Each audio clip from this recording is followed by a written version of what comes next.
Robert Stevens, as an activist, you have been deeply involved with some of the strongest national grassroots movements, including being a part of and being arrested as a member of the Occupy Wall Street movement.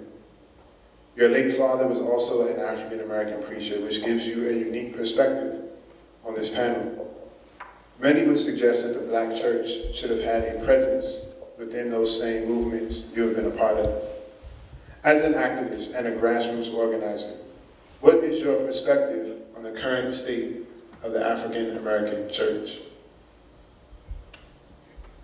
That's a really difficult question, and I'm going to try to make it short. The first thing is that churches have been involved to varying degrees, pretty significant degrees actually, in the political organizing that's taken place over the last 5 years or so.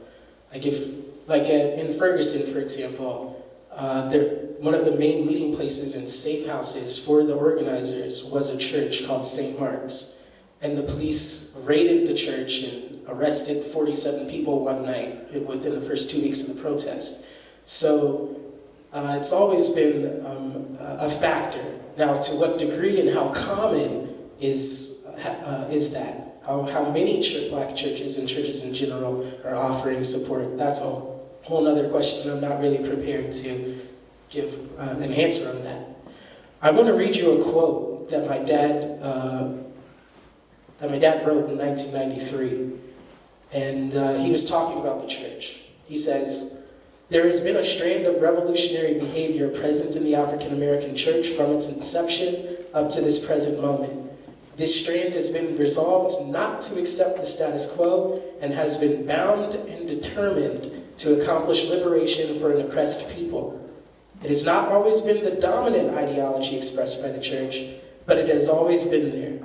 Whether one examines the religious activities of the slaves or the first organizing efforts among the various denominations of African American people, there has always been a tendency towards social transformation.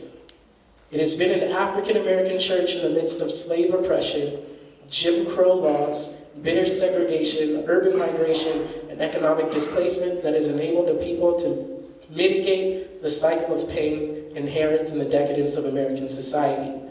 And I think that pretty much sums up what I think, but and we're out of time. But we got to reclaim that legacy that he was talking about, and I don't know if we're on the path to doing that.